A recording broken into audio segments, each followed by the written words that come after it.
You're listening to this podcast, so I know you've got a curious mind. Here's a helpful fact you might not know yet. Drivers who switch and save with Progressive save over $900 on average. Pop over to Progressive.com, answer some questions, and you'll get a quick quote with discounts that are easy to come by. In fact, 99% of their auto customers earn at least one discount. Visit Progressive.com and see if you can enjoy a little cash back. Progressive Casualty Insurance Company and Affiliates. National average 12-month savings of $946 by new customers surveyed who saved with Progressive between June 2024 and May 2025. Potential savings will vary. Ever notice how life's best stories don't happen in your living room? They happen on the open road, out on the water, or parked under the stars. At Progressive, they get that you want to focus on the experience, not worry about the what-ifs. That's why they offer quality insurance designed for your ride, whether that's a boat, RV, or motorcycle. Adventure with confidence. Visit Progressive.com and see how easy it is to protect your favorite way to get away. Progressive Casualty Insurance Company and Affiliates. Not available in D.C. Prices vary based on how you buy. Somewhere in America right now, a mom is driving to her fourth Target of the day. A 12-year-old boy is calling his local Walmart for the 10th time, asking about truck delivery schedules. One dad has another dad in a headlock in the toy aisle. As schools send home ban notices and families camp out before restock announcements, the company behind all this, a toy brand that built its portfolio on tin robots and sock monkeys, is stunned. The 50-year-old brand specializes in nostalgic battery-free toys that inspire good old-fashioned fun and has found itself as the engine of a viral freight train, with a full year of inventory selling out in the first weeks of 2026, thanks to the very new-fashioned power of social media. And that's why this week's On Brand is on Schylling and the viral NeeDoh. We're all jazzed up, really having a cow. You want your favorite show, and it's on right now. It's on brand. Welcome to On Brand. Catch! And with Jon and Marisa. Wait, catch! What did you throw? I threw a NeeDoh at you to catch. I need to know when you're going to throw the NeeDoh. Good Lord. What the f***? Oh man, I want one of these. Get in line, bitch. Welcome to On Brand with Jon and Marisa. I'm Jon. I'm Marisa. Okay. Ready to get squishy? I mean, I am fascinated by NeeDoh. I know that it is a hot item right now. What I don't understand, it has been out for years. Oh, this is years old. This is like, I mean, this was at Urban Outfitters in the quick grab little section by the cash register in 2021. Yeah, absolutely. That's like when we go, you can tell how old mine is because it looks like a excavated breast implant. It does look a little breasty. The nipple's been ripped off. The and it's new quite... ones are really like translucent and so they're just so like clear and pristine. And this one, I mean, if fuzz sticks to it, it gets quite cloudy, which I looked it up. Apparently it's like micro scratches in like the silicone. So I did wash and oil mine yesterday and it looked good for a minute, but then it got dusty again. It's a little dusty, and you have a cat home. Yeah. So yours has turned into a peach, but it is a very satisfying squish. It is a satisfying squish. I can see why kids would like it. I'm just curious, like why what now? Viral moment happened, because now it's become one of the things that people are like camping out. Yes. I think they were carrying it at Five Below. Mm-hmm. So, I mean, perfect combination, cheap and viral. Yeah, the price point is pretty low. I mean, they're like a few bucks. Like I feel like that was like $5. Now the price is so inflated. If you go, and we'll talk about like all the supply chain and all their inventory and stuff like that, that has really jacked up the price. There was a point where after the craze launched, like one of those was selling new in box for $500 on eBay. Things like that. And people like literally, I was looking on, what is it, like Retail Hell or something. There's a subreddit for people who work in retail. And I searched for NeeDoh. There's so many stories of customers getting into physical fights in the Walmarts and the Targets, the Five Belows, the places like that over these. I gotta say, Marisa, if I'm being frank. Yeah. I think we can be frank here. I think this is a forum where we can be frank. We've earned it. I'm tired of the Period. of the human race. Yes. I'm sick of humans. I'm sick of people. I think Mother Nature, if not now, when? Wipe us away and start over. People are fighting over this. People are fighting over everything. It really does feel like a tipping point in humanity. And I mean, I can be a little cynical about the human race. I think we both can be. But then when you watch like a few videos in a row of like adults, they do like runs. They wait until Target opens at 6 a.m. They run through the aisles and like racing there. And then they're fighting with other people physically over it's like that how the day after Black Friday, you'd see all the headlines. They would just make your stomach turn about like, that's like where we're at now. And now it's just all year long. Every day there's something that people are willing to fight somebody else for. It was gross on Black Friday, but at least that was kind of confined to like, that's what this day is. Like, sure. There's 30 TVs and I'm going to get the sale. And the whole point was getting the sale. It was like, oh, these people who want to save money. Nobody's going for the NeeDoh because it's like, I want to save money. They're going for it. They'll pay extra for it. This is their job. This is their job. This is how they're making their money. And I'm not poo-pooing resellers, though. It's not my favorite line of business, but it's like I see this a lot with Pokemon cards on my TikTok. Like, interesting. And we've talked about this a lot recently. I feel like it's this drop culture where things like I have said before, I collected Trader Joe's totes for years. I never thought that those would go viral. Those are now viral. I collected Swatch watches for years. Yeah. Those are now fight-inducing objects. Do you think that I'm a trendsetter? Yeah. Yes. Everything I like. Pretty soon, everyone's going to be punching each other for Diet Cokes and Grape Crush drink mix. Do we have like a primitive hunting thing deep in our brain that has just been like stripped away by modern convenience that like now, because they call themselves hunters, like the NeeDoh community call themselves hunters because they'll have to. I would love an early hunter to be like, what? That's like that Curb Your Enthusiasm where the guy was like, I'm a survivor. And it was just because he had been on the TV show. Exactly. It does feel very reminiscent of that. Like the fact that they're getting this like rush from the thrill of the hunt. It's not even about getting the NeeDoh sometimes. It's like, and they'll show like, oh, this is my collection. This is my haul. This is how many I have. They want that thrill of the chase. And they'll talk about that. Like, it's not even about the toy. It's like me and my kids, like we think it's fun to like hunt them down. But it's like, is it really fun to like camp out in the cold outside of a Walmart and like to buy some like piece of trash? I think we have something primitive in us that wants to hunt, and it's being activated and preyed upon in the same way like slot machines do, or whatever, they prey on this part of your brain. I think this is like drop culture is lighting up that hunting instinct that we all have. Our caveman uncles. It's probably that, and I think it's just also a part of our time. Everything is so expensive. You can buy a $5 thing and maybe make $30, $100 on it. Same with vinyl. They're only releasing 100 of these vinyls. I'm in a position to get one. I can make $300 on it. Jobs are scarce right now. So it's like, I do think part of it is like easy income in a way. It's a hustle. Yeah. It's a hustle. It's like you're out doing something. It's like the guys doing like the shell game, like in like old timey, town squares. I gotta say, I'm really good at the shell game. I'm really good at following the shell. Wow, I'm so bad at it. I think I'm gonna be so good. And I'm like, okay, left, middle, right, left. And then I'm like, whoa, hold on. It's kind of like those 3D posters of the early 2000s or the late 90s. You can't follow each shell. You kind of have to let your eyes just like go so you see all the shells, and then you can watch what happens. You have to magic eye it. Yeah. Okay, well, we'll have a little shell game one of these days. Well, I'm excited to learn about this. This is an unexpected fun brand I'm glad that we're doing. Before we get into it, I want to just say hello, week of music. I mean, what is going on? A new Barbershop Quartet album just dropped. 4. Barbershop, did you not see on the Today Show? Barbershop is sweeping the nation. By the way, okay, I have to tell you this. You think I'm old-fashioned? My daughter came home from school yesterday. She was ranting and raving about this movie that they watched in school. And they didn't get to finish it because they ran out of time. She was like, there's like a vampire, there's a werewolf, there's a Frankenstein. She's like going on. She's recounting specific scenes in such detail. And then I'm like, what movie is this? I'm like, is it a cartoon? She goes, no, it's real people. And then I start, as she's saying more, I'm like, is it a new movie or an old movie? It's really, really old. And then she's going on and on. Is it in color or black and white? It's in black and white. Okay, she keeps going and going. I'm like, okay, what is this? She can't remember the name. So she gave a few details and we looked it up. Abbott and Costello Meet Frankenstein.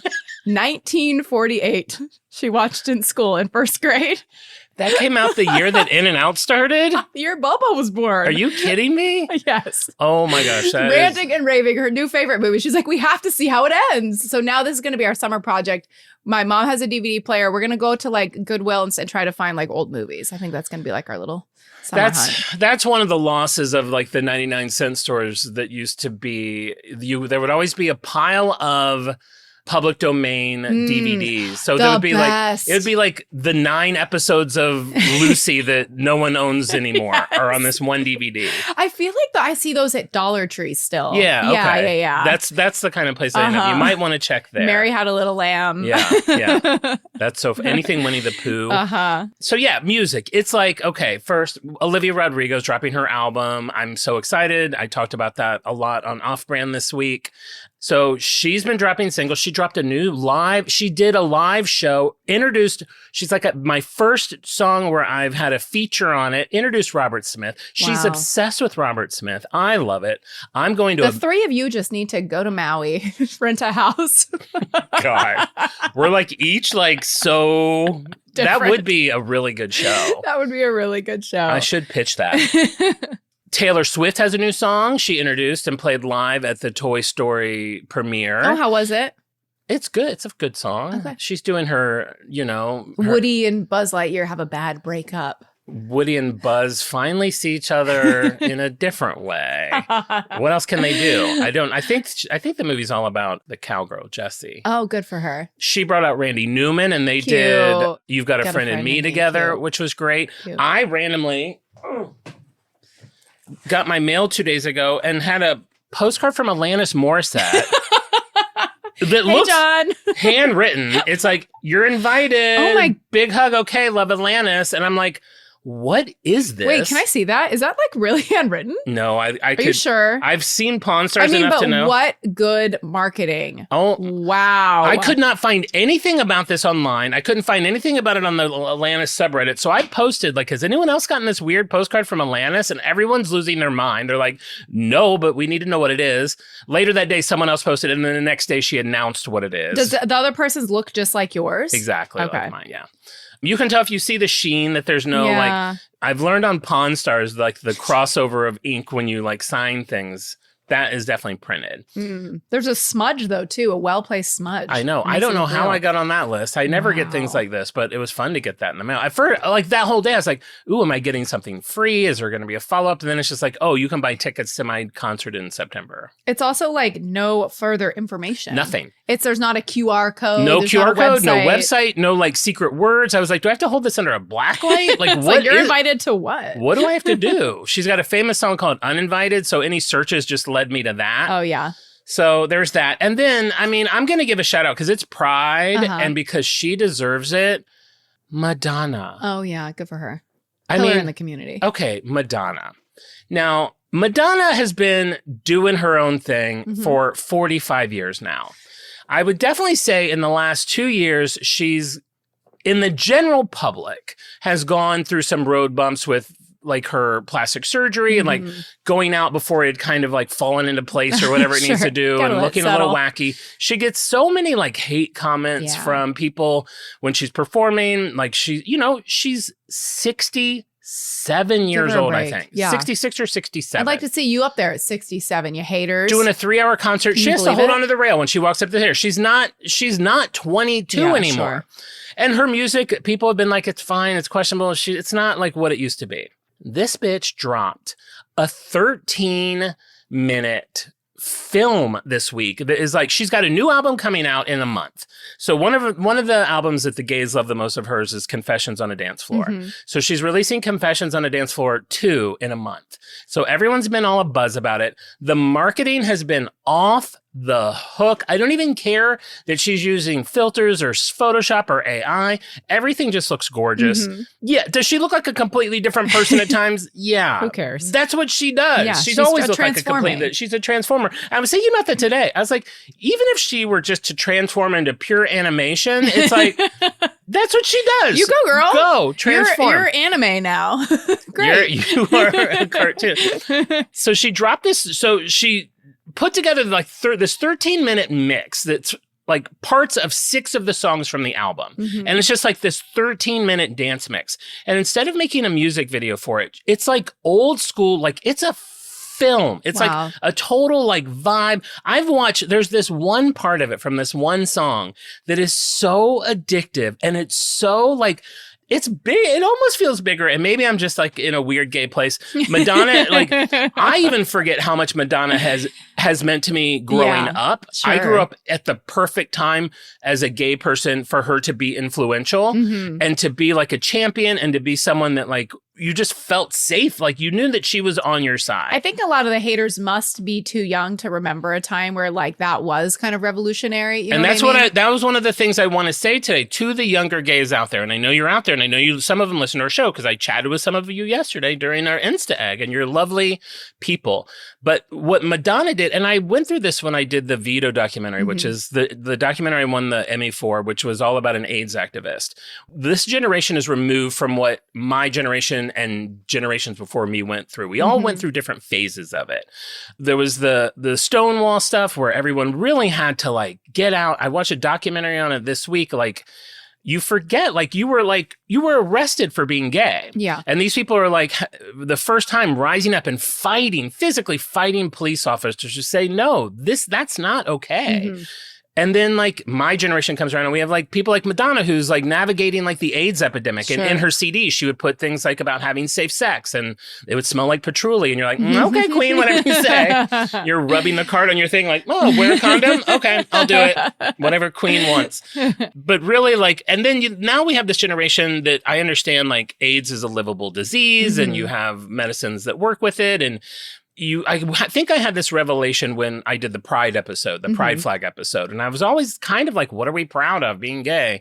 And it took me becoming a little older and more mature to realize what we are proud of, that we did fight for that. Yeah. And that we have had to like kind of claw our way to be seen as normal. And I think over the last several years, there's been some slips and slides with that. I feel like, we make some advances and then the group gets picked on and the focus, trans people have really had a rough go of it. And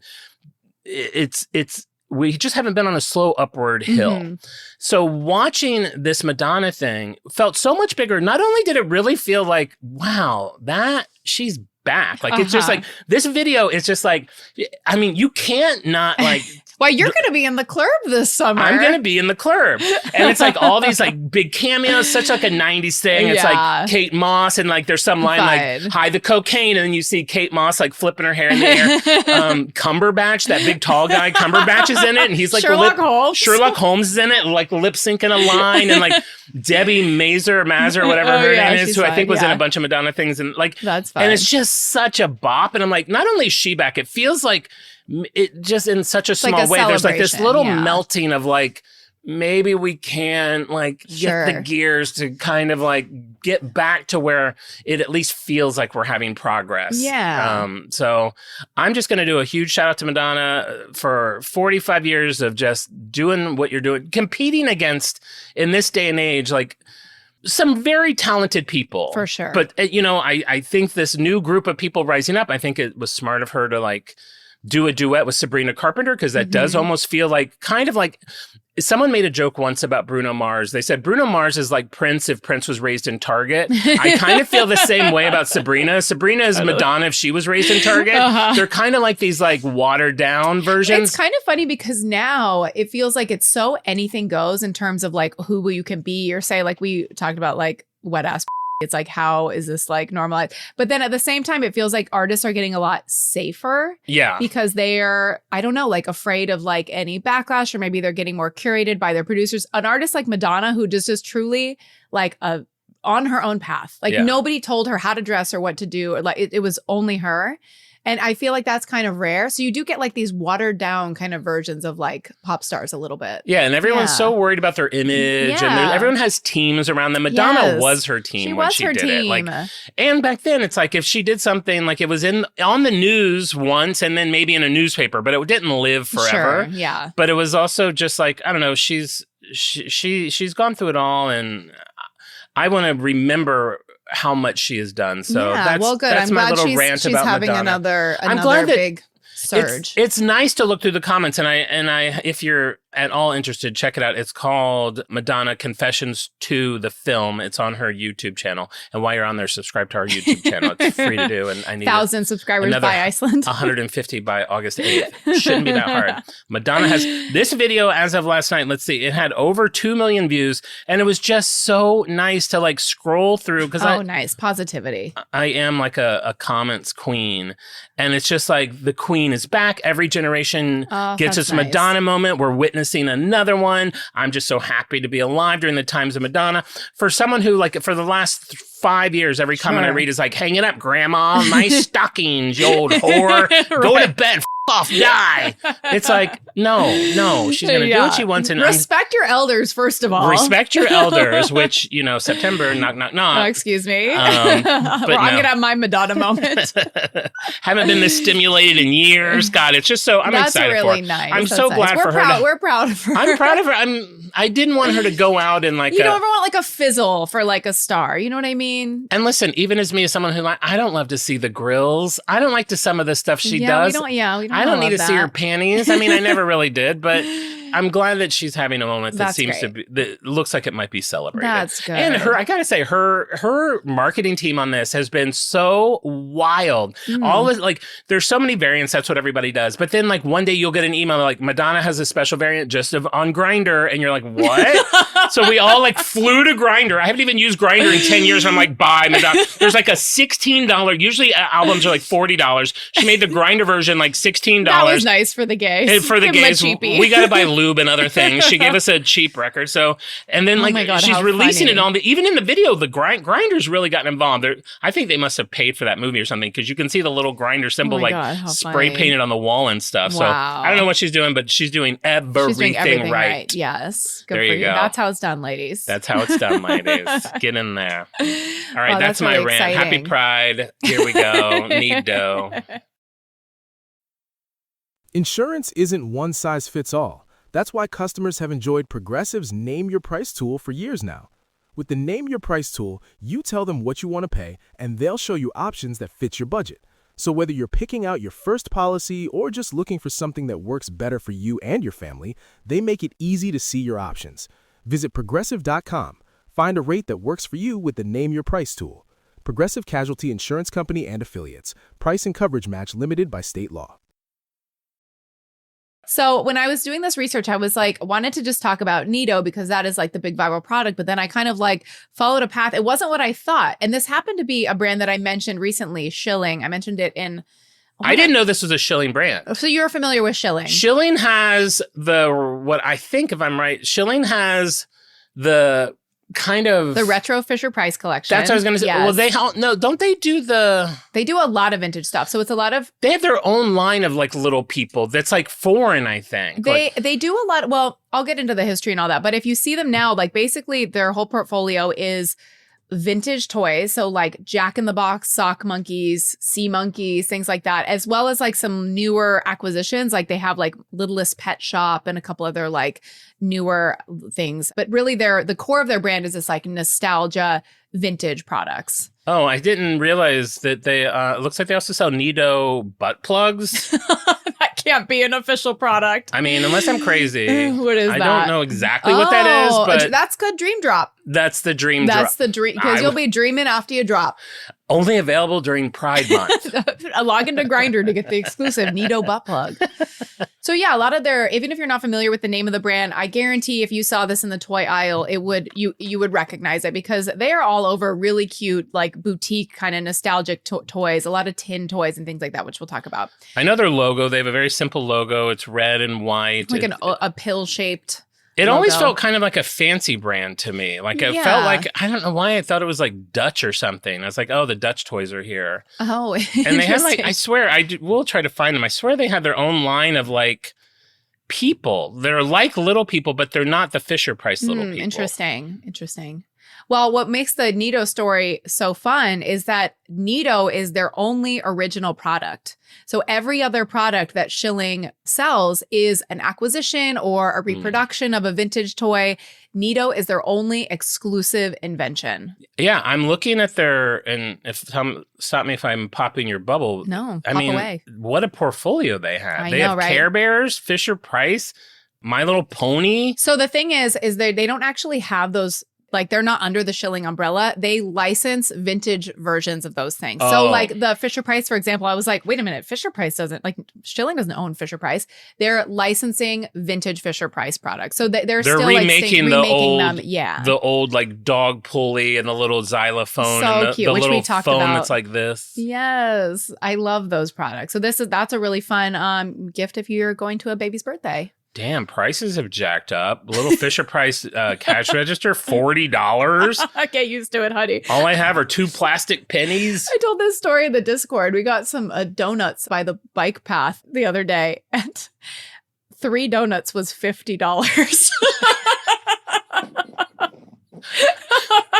Like, wow, I thought it was bad that you know the Thai place that we like, Simply Thai, that became Thai on Hillhurst, now it's Thai on Hyperion. Yeah. They finally opened. I was like, and it was always kind of like a little expensive Thai food, but it was always so good. Mm-hmm. Flawless Thai food. So they opened and I was like, maybe I'll order Thai. Pad Thai and chicken satay, like $42. That's like more than one Fisher-Price cash register. It used to be everything.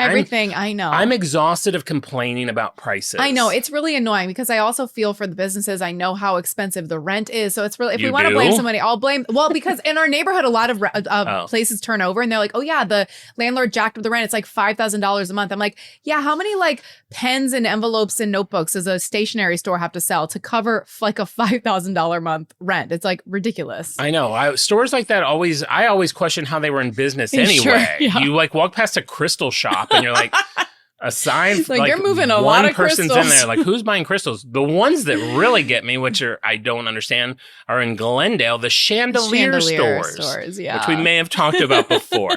They have an inventory of 75 elaborate chandeliers. Because how often do you buy? That's a lifetime purchase. It's not like you need to replace your chandelier every 6 years. I get a new chandelier every holiday. Your chandelier in your house? You're like 6.5 foot ceilings. It was worth it. It was worth it. I'm rich. Do you used to have the slow cooker plugged in yet, or the ice maker? The slow cooker is now still in the front seat, and the ice maker is on the floor in the car. Oh, great. So things are moving around. They're moving at what I would call John's pace. Okay. Merch. So let's tell our story of Schylling, and then we will go into the explosion of the NeeDoh, which you are having a fun time squishing and stretching. I hope I don't get in trouble for playing. I don't think this is making any sound issues. I think it's silent. So 1969, our story starts not with Jack Schylling, but with a French engineer named Gerard de Rumbic. So in 1969, he's working out of Marseille, and de Rumbic patents a mechanical flying bird toy. So this is a rubber band powered ornithopter, which is from Greek orthonos and petron, which is wing, so bird and wing. So any aircraft that flies by flapping its wings is an ornithopter. Of course. So take that pull over. No, I don't think that's merch or pull. You don't clap for pull over. You can keep eating your sandwich, and that's not merch. Don't mention that at your next party over the dips. No, don't take this to 4th of July. No, those birds, this is so random. My dad and my brother, when I was younger, would always get into these like money-making schemes. And that is so funny. One day, we got like this, like I feel like 3 boxes of these birds, very similar to this, that would flap and fly, that they were going to like, I don't know what the plan was. That is so funny because I'll get into it. But they sell themselves. According to Jack Schylling. If you don't see it, it's kind of the thing you would see like in a mall kiosk. Someone's always going to be flying this around like outside of the Gap. Might be a bad idea. No, that was good. That was smart. Yep. So they would try to sell these. I don't think anything has changed. This is exactly how I remember the inside. Did they sell any of them? Not that I remember, because I feel like when we moved, we still had them. They did 2 things that I remember. They did these, and then they bought like 3 giant tubs where you drop a coin on it and it rolls around and then eventually goes in the middle. They bought those with the mindset of like, it's just free money. Like, we can literally just set this anywhere. Like, set it where? Like in a mall? I guess. Like, I don't. Usually those are for charity. Right. I know. This was like the thing our family did. This is like I think I told you about this. I don't know if it was on the show or not, where I would get like a box of like lollipops and sell them as like. You guys are schemers. You're hustlers. You're Glovers. And look, it paid off. Paid off. Look at you now. Here we are. So this is based on a Da Vinci sketch from 1490, but Da Vinci never got one to fly, bitch. Wow. Too heavy. Well, he didn't have rubber bands. Right. They weren't invented yet. Probably was using like cat intestines. Yeah, definitely. That was rubber. If you had a chip bag in the 1490s and you wanted to roll up in clothes, you would use cat intestines, tie a little knot, because we didn't have rubber bands. Yeah. So de Rumimbeek, not saying this right, it's a French name, used precision plastic gears, a rubber band motor, and flexible wings with free trailing edges. So this was his improvement to Da Vinci's design. So if you wind the rubber band 50 times, you do the tail angle, the tail feather kind of like goes up and down to kind of adjust how it's going to fly. Toss it gently in the wind and it will flap and fly all over your yard. So the toy is called the Tim Bird. That model that he made flew up to 25 yards, and it was made of colored plastic like this, and he would sell it in Paris. So that like open air kind of market courtyards in Paris, he would have those and he would flap them around and then people would buy them. Okay. So now we have Jack Schylling. So this is 1974. So he's working in Cambridge, Massachusetts, when he looks out his office window and sees a small plastic bird flying past. What?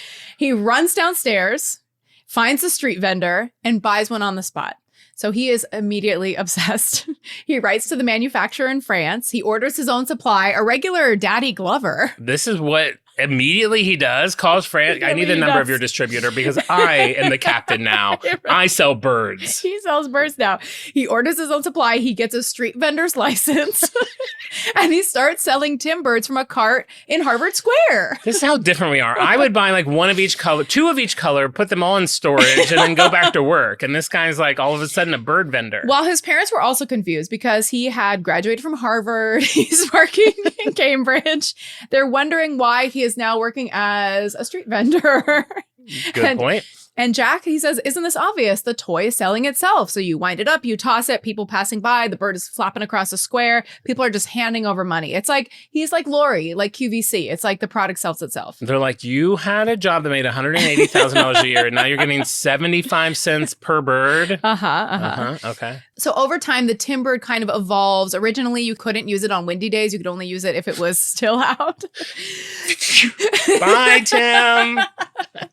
It was just echoes of people saying bye, Tim, all over Massachusetts. Hundreds of deaths every day from rogue Tim birds. So he kind of tweaked the design. He improved the wing materials to make it more durable and capable of flying up to 150 feet. So this new model can go 150 feet. I'm sure the world was aghast when those stats increased that much overnight. Did I tell you that? I might have mentioned this on the pod, that like this was the toy that I got where you run out of rubber bands. The back of the packaging is so cute. I'll post it on our supplementals. It looks like it did probably in the 70s. And it says like only use our official rubber bands. And it's like to buy replacements, mail $2.50, like put it in an envelope and just mail it to us. And like they'll just mail you rubber bands in the mail. So I have to do that. That's so fun. I do love stuff like that. So the model he's kind of using is like the demo sells itself. So he gets these like really sweet, classic, nostalgic toys. He's driving around down New England. He brings his brother along with him. And his brother David once drove across the country in a VW van full of birds. Wait, toy birds? Toy birds, yeah. These birds, the Tim birds. And he said, whenever I needed money, I just pulled over and I'd stop and fly some birds and people just hand him money. So he would go to like Mount Rushmore, the Arch in St. Louis, the Hollywood premiere of Close Encounters of the Third Kind. Everyone's outside of Mount Rushmore, not looking at the presents, just like letting loose of these stupid loud. They're loud, they're too. They're really loud. They're loud in a new way. They're loud in an annoying way. It's not like, oh, he's loud. It's like... His brother David said at the end of that summer, he had made more money than some of his classmates who had just worked straight through. Selling birds. My dad must have read this article.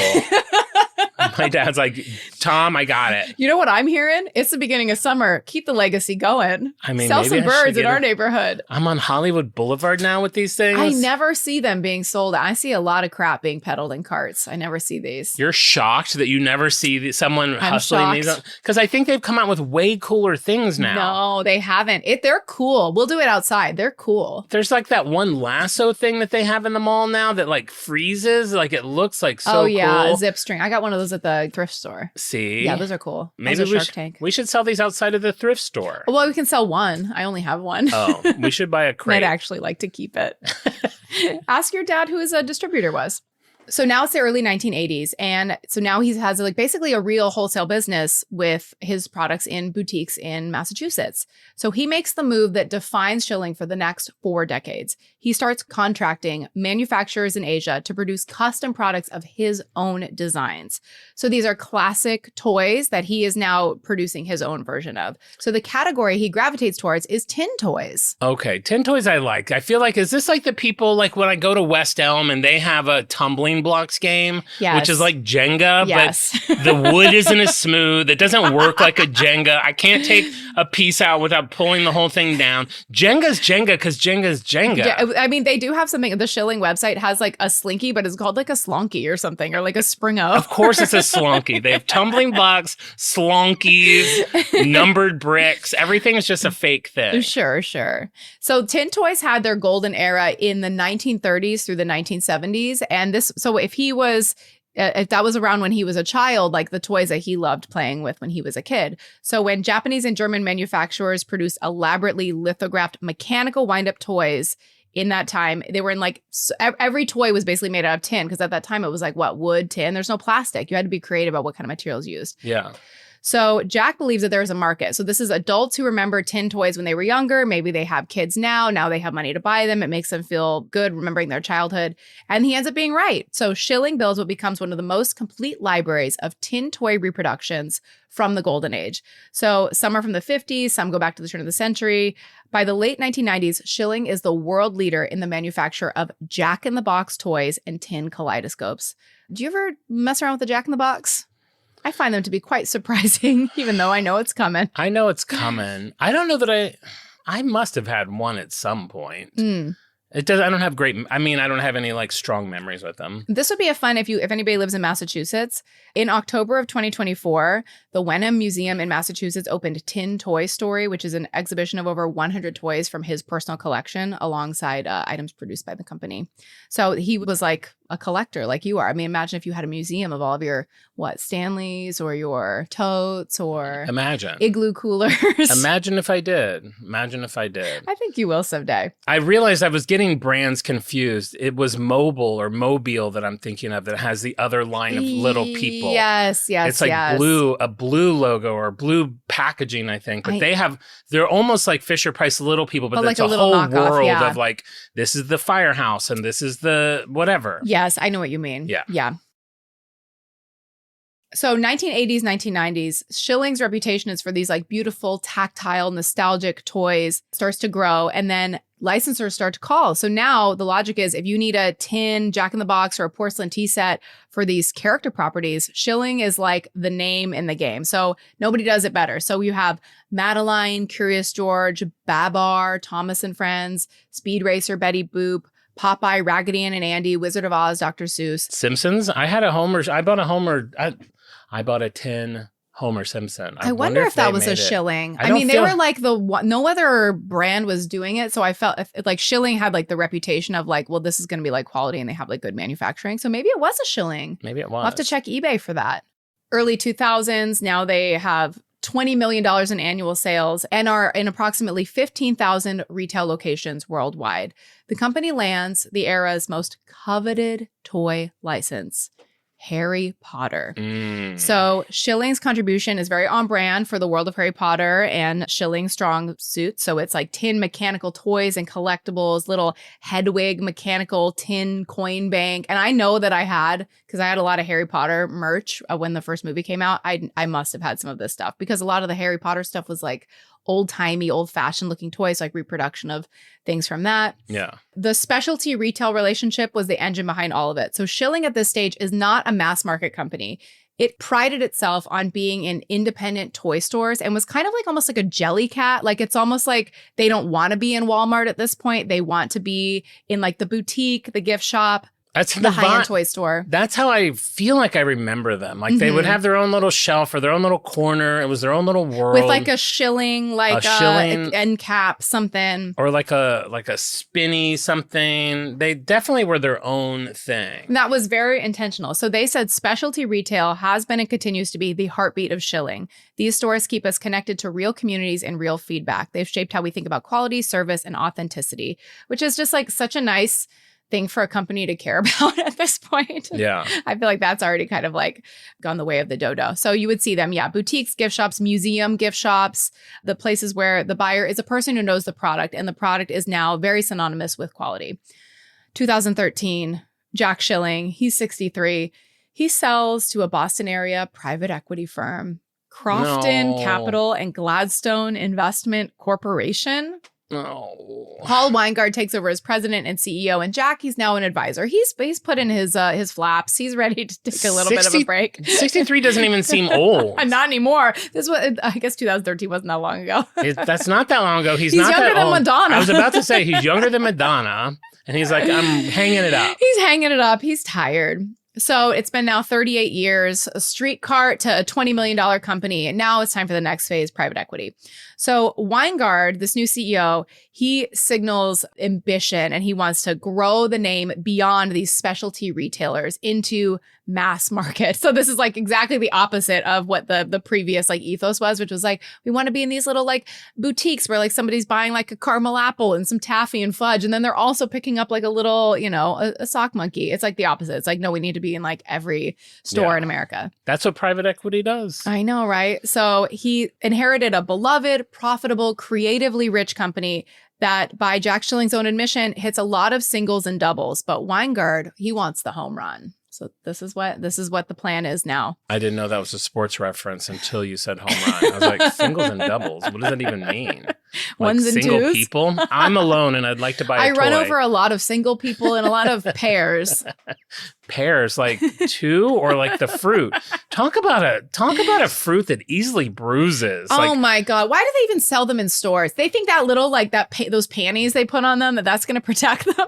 Who's making the pear panties? What did pears ever do to God to make them so fragile? I know, right? You just look at it and it's like, bruise. You know what I'm curious about? There's so many fruits that are so good that they don't sell in markets because they don't transport well. I want to like try all that fruit.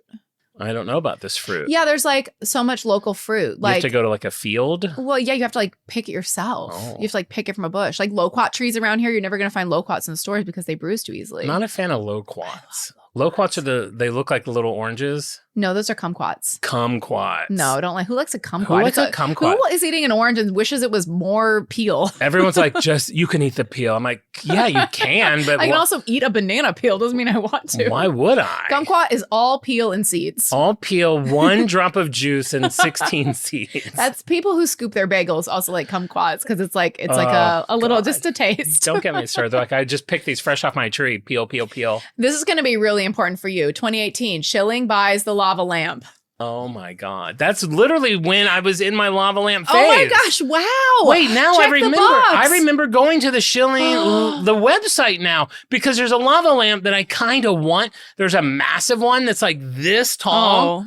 And they would always be out of stock. So I would put myself on like notify when in stock. Oh my God. And then it would like come in stock and I'd be like, I don't care about a giant lava lamp anymore. 4-foot lava lamp. And then like it would be late at night again. I'd be like, I want that lava lamp out of stock. So I've gone through this cycle a few times over the years.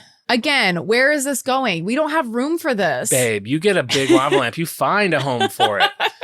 I love lava lamps. You went through I don't know if we've talked about that very much. When you were working at Avatar, was that when you were in your big how many lava lamps did you acquire during that time? I think at Avatar, I had like 5, and I would turn them on each morning and take some like lava lamps. God bless them. They still take like 2 hours to start. They're like, I'll get there. Me too, honey. They're like, I am the lava lamp of researchers. You are the lava lamp of researchers. But it's like, we'll get there. What the lava lamps I really like have just sparkles because they'll immediately start moving. But a traditional like one with like the goo. You got to heat up that goo. You got to heat up that goo. Yeah. So those are you all and me both, sister.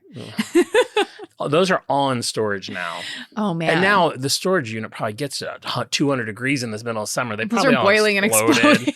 They're like, sir, can you come look at your unit? There's like goo Your coming neighbor out. downstairs has goo dripping through their ceiling. I already exploded in a Veda like giant bottle of shampoo in the my unit. God. I bet all my fig candles are melted. Yeah. It's a mess. Oh, what a disaster. I liked having a desk because there's so much stuff in life that like you don't want in your house. You don't want it like next to your bed. But like a desk is a good catch-all for like a lot of bits and bobs that we accumulate.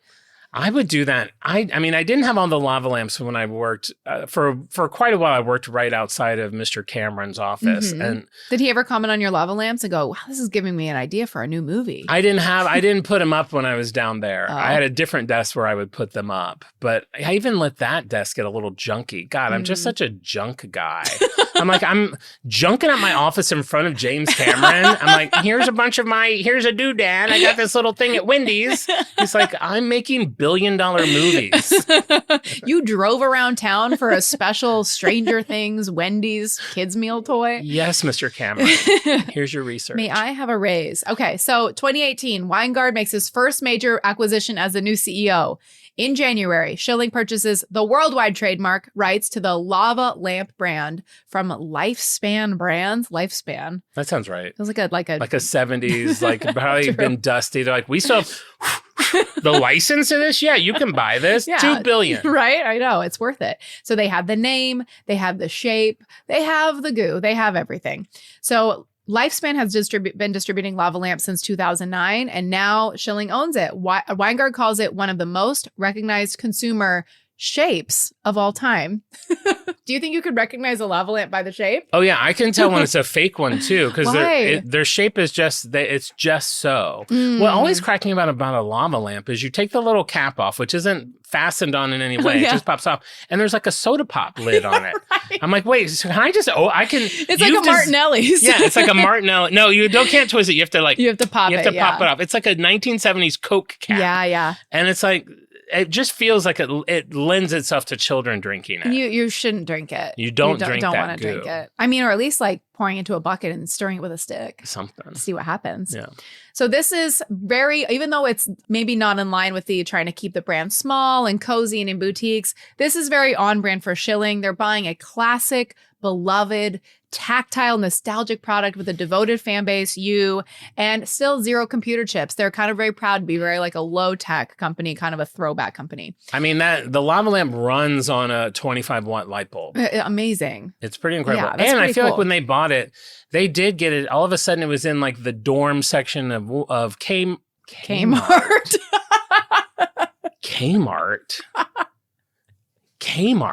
JCPenney. Target. Kmart. But there was like a whole end cap of lava lamps at Target from then on. Yeah. Like they definitely got them out there. They had a moment. And they had fun with like, I'm like a grandparent. Well, they're having fun. Well, they're just having fun now. Like they would paint the metal parts could be like tie-dye or solid colors. The glass itself started to get colored. So like you would have a yellow glass and the goo is pink and the water's a different color. Like they became endless combinations. Now those started to become too much like a fancy cupcake with too many toppings on. Sure. I like a nice, simple, clean, one color, clear liquid, colored goo or sparkles. Yeah, the sparkles are fun. It's very mesmerizing. The sparkle, I mean, I do have one sparkle one at home. Oh, you do? That I turn on occasion. I find it so beautiful. Hook it up to your Alexa. It's really beautiful. Put it on one of your smart plugs. So now it's 2017. This is the year of the fidget spinner. Every parent, every teacher knows fidget spinners were in every classroom. The idea of these kind of like sensory toys was just kind of like creeping into the market, and it's starting to explode. So Weingard sees this wave come in and he wants in, but he's going to do it his own way. So his idea is to make a stress ball. Stress balls have existed for years. It would usually be like dense foam that you would squeeze while you were on like a tense work call, but he wants to do something else. So he doesn't want to do something boring. He wants to give it personality, texture, a certain unique squish.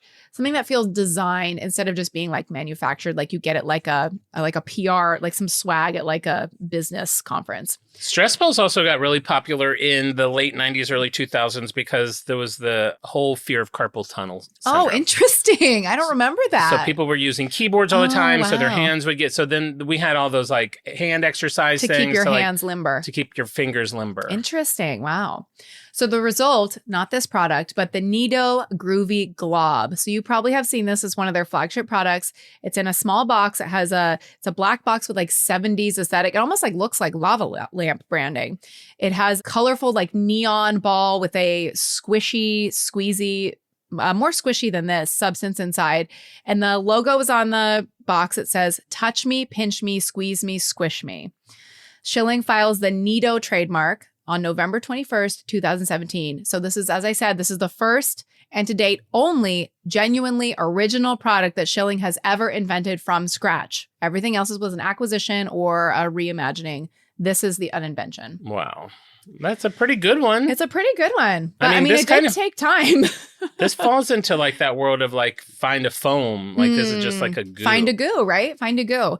So now the Groovy Glob is out on the shelves. Obviously, it's a slow burn. Like you said, this has been on the market since 2017. We're only maybe now hearing about it for the first time if you're new to this brand this year. But for a while, it's just a slow burn. They're growing steadily, double-digit sales growth year over year. The line expands to the Nice Cube, which is the one you're playing with. This one is filled with maltose sugar, and that's what gives it its like firm, satisfying. This is the hardest squishy I've ever encountered. It has a really like firm squish. It is. I do find it really satisfying. It is very called satisfying. NeeDoh at this time, or it is called NeeDoh? NeeDoh, NeeDoh. So like Play-Doh, but NeeDoh, and then it'll be with like the groovy aesthetic. It's like NeeDoh, like Oh, it's groovy NeeDoh. Yeah, it's NeeDoh. I remember it being, did a really good job with their packaging early on, because it was like, I think I became aware of it. This is back when like Urban Outfitters or Anthropologie would have like a additional 40 or 50% off sale stuff. And so I would always go through the website and see if there's anything I wanted. And then if I needed to hit free shipping,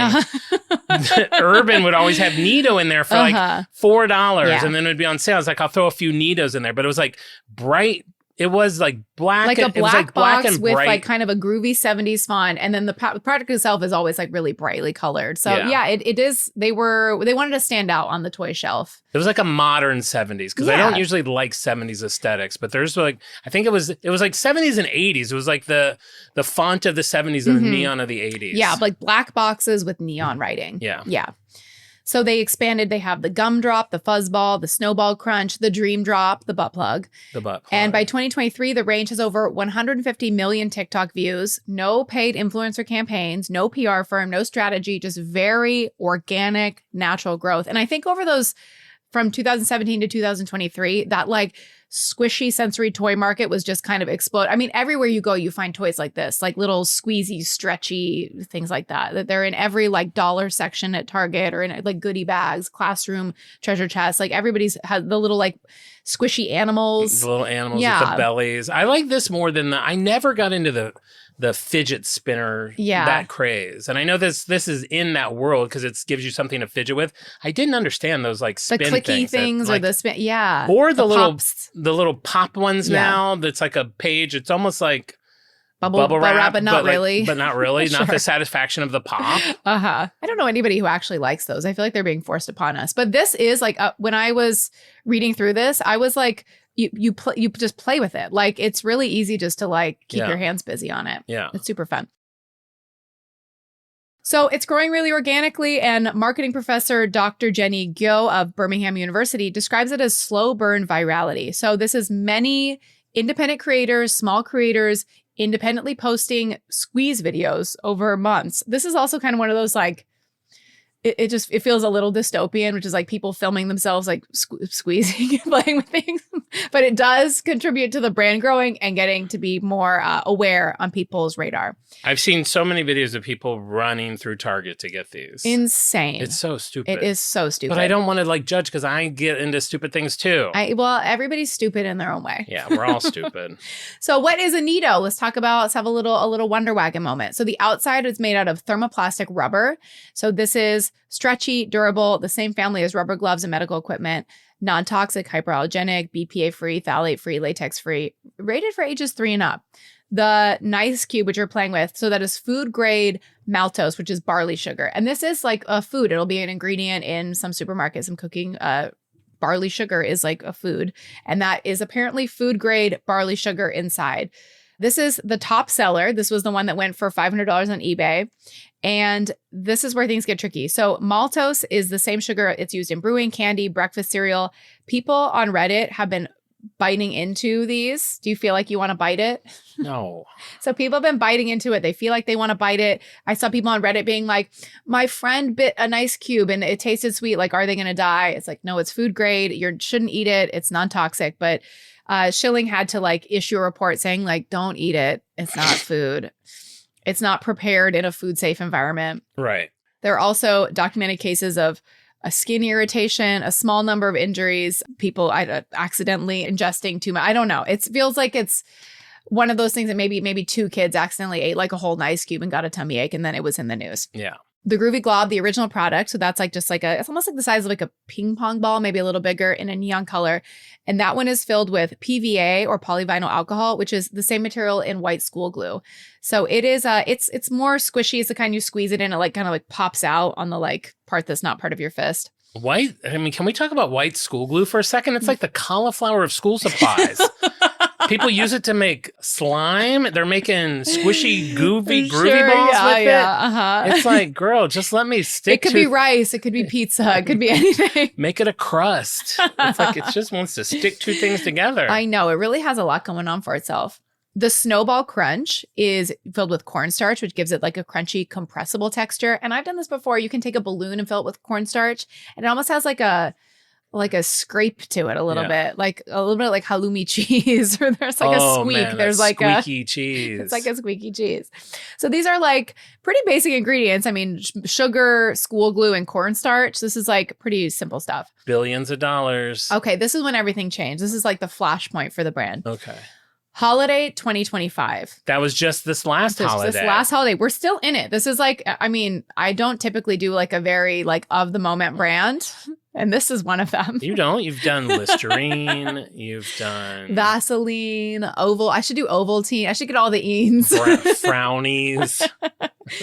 Holiday 2025. Schylling releases a NeeDoh advent calendar. I love an advent calendar. So many people love an advent calendar. Advent calendars really took off in the last 5 years. That became the it. You should do a Christmas episode about advent calendars. I might. Yeah. I might have to. They're very of the moment. Like that, who was a listener who had the advent calendar from Burger King? Burger King. Tim. Yes. Tim got that. I was so jealous. It was only $20. And then he tried to get it this year and it sold out in a second. An advent calendar is perfect because it's essentially 24 little blind boxes. Well, now a lot of them only do 12, which I'm like, come on. Come on. Just give us all. I know. And then like there's fancy ones. You get like a Gucci one. Oh my and then gosh. people like are like, oh, they gave me a sticker. Like they get so mad at them because they're like $1,000.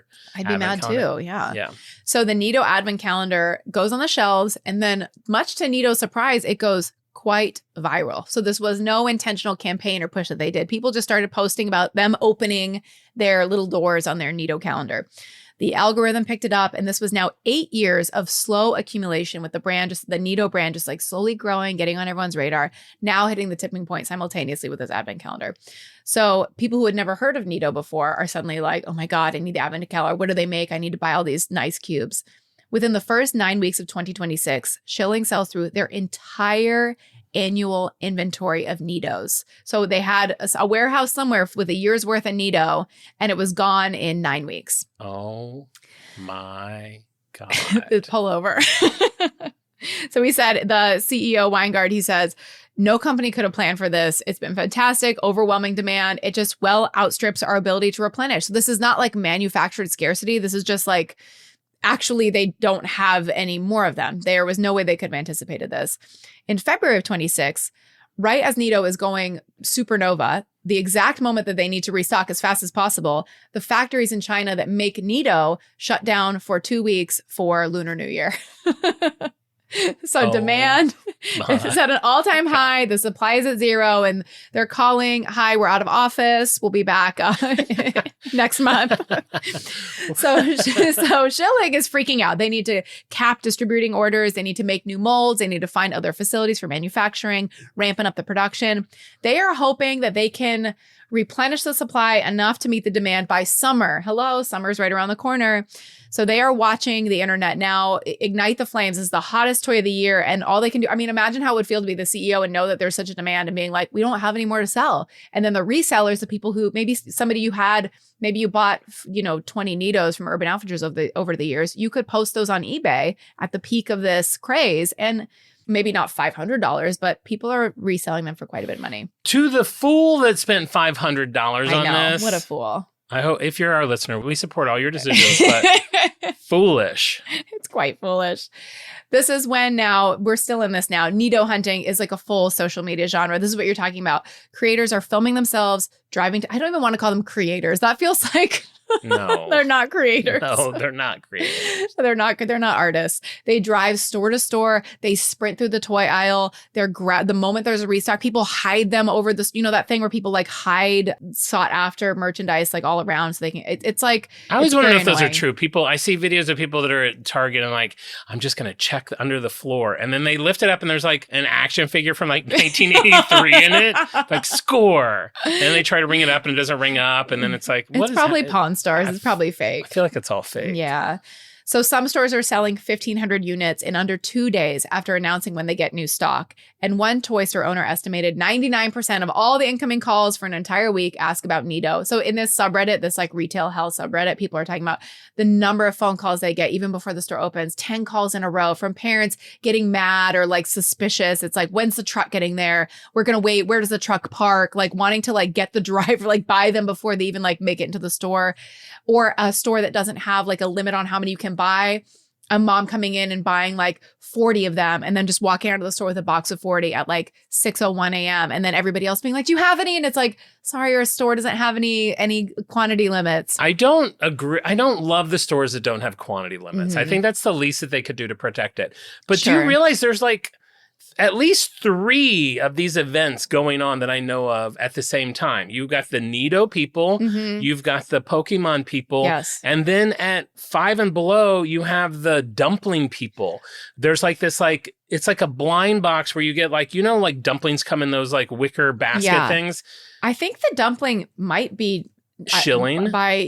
It is. That's a NeeDoh too, the dumpling. Okay, well that The has mystery become dumpling. mystery dumpling, and Mhm. everyone's looking for the glitter dumpling. So then that became a thing. People are waiting outside of like 5 below, and they'll Yes. come out. Their videos will be like, just so everyone knows in line, we got 15 in stock. So if Mhm. you're number 17, you're not going to get it. We're just letting you know, and blah blah blah. Mhm. But there's like, how many of these things can be going on at once? It's insane. It's and then the insane. Trader Aren't we Joe's tired? bags. And the There's Trader like Joe's every bags. store just has a line outside of Is it like that everybody's like unemployed, so they like they're available during the day to like go pull these shenanigans? Well, that's what half the comments are like. Get a real job. I and mean, do this and do that. And it's like, I we're- mean, I'm worried that I will find myself in line at Trader Joe's trying to get those stupid striped canvas bags, and I don't want to. Well, you don't have to. But I need them. Yeah. Well, what are I you gonna need do? them. You NeeDoh them. So this is a brand whose story, I mean, we're living this. We're living this in the moment. The restock hasn't happened yet. They're not fully available yet. You can find them on like, there's a lot of knockoffs on like Temu and Amazon. And the company issued a statement saying like, only buy it if it's an official NeeDoh because we don't know if the ingredients in the other ones are safe. There was a microwave challenge that went viral No, in January. that's a bad idea. People get scalded. A boy microwaved his nice cube for 40 seconds and it exploded and his face got covered in scalding gel. I saw that. Which was not ideal for the brand. But it's also like, don't Not microwave it. ideal. Like don't microwave it. Don't eat it. Don't microwave it. Do we really have to put these kind of warnings on everything? Roger, I have to be honest with you. That boy you saw that got scalded, not ideal. Not We ideal. got another scald. We got another scald. Darn it. Not ideal. So Schylling itself as a company, they're still doing great. I mean, we know about the NeeDoh. That's the one with the viral moment. But like we're saying, they have the Fisher-Price Classics. They're doing the Lava Lamp, Littlest Pet Shop, which is a toy that my kids have bought before. The original 1980s My Little Ponies reproduced with long brushable hair. If you're an 80s baby, you'll love to see Pound Puppies, authentic reproductions of the 1980s Pound Puppies. I bought Pound Puppies for my nieces because they're so cute. Yeah. So those are Schylling Pound Puppies. Tonka, Viewmaster, the little click Viewmasters, Sea Monkeys, where you can like mail away and get an envelope of brine shrimp eggs. Sea monkeys, not my favorite. No, you don't like a sea monkey? I feel it's a little gross. Which part? You wish they looked like the little men on the box? I wish I looked like little working men. Little working men. Yeah, this is back when I used to go to Target. All this stuff was on the same end cap. Yes. It was all on one spot. I did not know that it was a Schylling spot. I know. Isn't that so funny? Now, here's my question. Insta egg. Yeah. Schylling I thought is going to about be this. hard. Can I just You do can just do NeeDoh? Just do NeeDoh. Because I can do a knee and some dough, and everyone will be excited that it's NeeDoh. That was like the second thought I had when picking this was like, God, Jon is going to get reamed over this Insta egg. Schylling, NeeDoh are two like nonsense words that are not at the top of the dome for anybody. NeeDoh's easy, and I think it's like hot enough that people will get it. Schylling, I'm going to really have to walk them through it. I think just NeeDoh. I think you can Might just have NeeDoh. to do NeeDoh. So yeah, they're hoping to meet demand by this summer. They're having some tariff situations. You know, a lot of global supply chains are kind of disrupted by now, but they never designed it to be a craze. They just want to create what they call a contemporary classic in line with the rest of their product line. And they ended up creating, it's funny, like they wanted these like low tech, like tinned, the most like old fashioned toys you can imagine. And then they ended up being part of this like dystopian viral TikTok running through stores, punching a grandma to get something. It's like the opposite of like the spirit of the brand, or it's like a sock monkey. Yeah. But you know what? Anything for a little cash. I feel like we will never, I started this show off saying I hate people. Yeah. We will never outgrow that mentality. It's interesting. been going on for, was Cabbage Patch the first one? Or was there something in the 70s where people beat each other up for Like it? that Wetsy Betsy. I don't feel like people were pounding each other in the head No. for Betsy Wetsy, but ever since the 80s, man, there's just always something that people are going to punch somebody for. Tickle Me Elmo. Tickle Me Elmo. Yeah, pretty wild. It's pretty crazy. Jon, after everything you've heard about NeeDoh and Schylling and their robust portfolio of nostalgic brands, is Schylling NeeDoh on brand for you? I mean, I'm going to have to say yeah, because it's like I enjoy a vintage product. I think they do vintage really well. I think like the Pound Puppies that I got my nieces, I would have no idea that they weren't the same from the 80s. The box looks they original. have the same yeah. box, the cute little like carry box. The quality was fantastic. I'm a Fisher-Price nerd. I think they do the Fisher-Price recreations beautifully. I've been playing with this NeeDoh the whole show. I wouldn't mind owning a NeeDoh, but I'm not going to kill somebody for it. But I don't think it's their fault. Maybe for the summer restock, you could get in it. Maybe. And maybe by Christmas, maybe I too can have a NeeDoh. Not the butt plug, just a normal ice cube or whatever. But yeah, it's definitely an on brand for me. Hard on brand? Yeah. I'd say I'm chubbing. Okay, great. A chubby on brand for me. It's a hard on brand for me too. I thought it was so like fortuitous that like I had just bought this bird last month and was like raving about this cool nostalgic packaging and the other products in their lineup. I was like, wow, this is a really cool company. I had no idea that it was also NeeDoh, the new company I was hearing about, like that was the latest, hottest craze. Not every day I have my finger on the pulse of the latest, hottest craze. This is like your Labubu. This is my Labubu, exactly. We did Labubu. The fact that I had one, I had to dig through so much garbage in my kids' room. I'm like, where is it? I like need to find it before we do the show because they don't know that it's a hot item. I know. That's I know. so funny. Little do they know. Don't let them find out about those stupid dumplings. They're so stupid. I see videos where mom gets like each of the kid one, and one kid gets the sparkle one, and the other one just cries. Oh my God.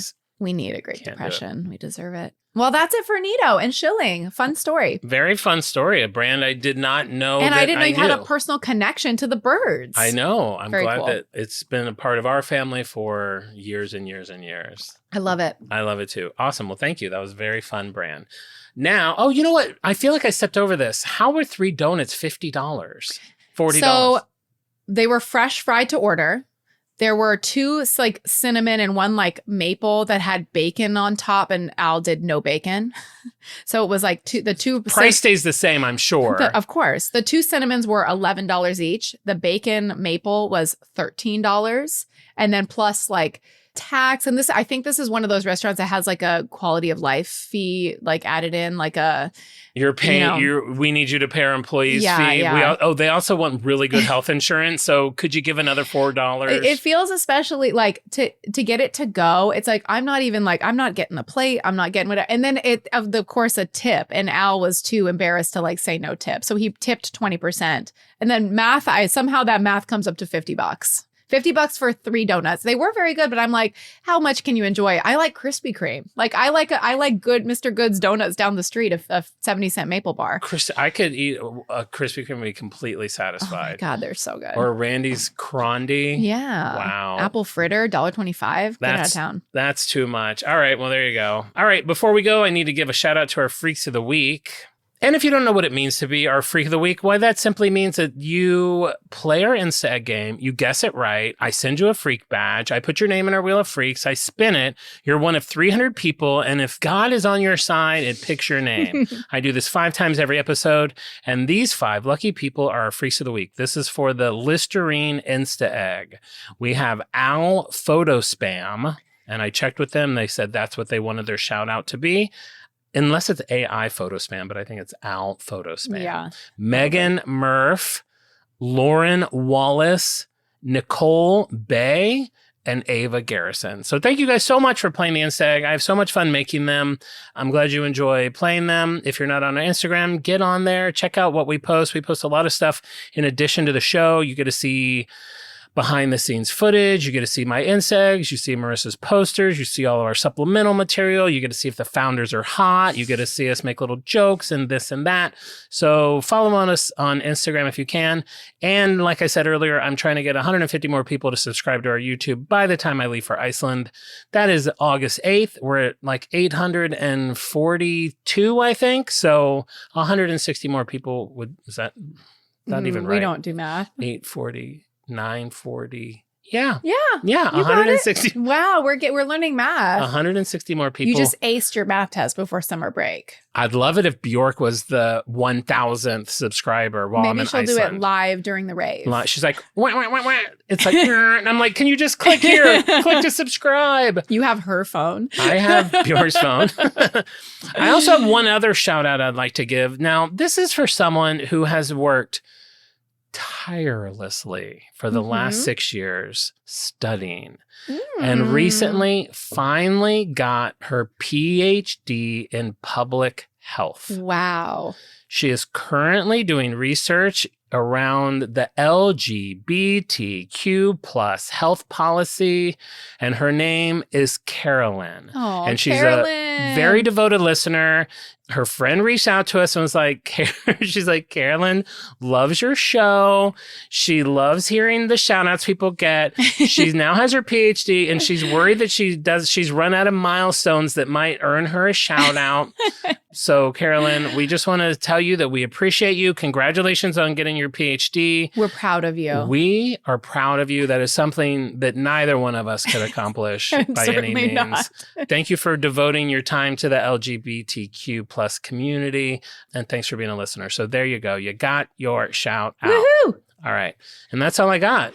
That's all we got. Check us out on Instagram at OnBrandThePod, TikTok at OnBrandThePodcast. Play Jon's Insta Egg game. Chat with Jon in jeans, in bed with his lava lamp. And we'll be back next week with an all-new episode. And remember, we may go off topic, but we'll always be on brand. Bye. Bye.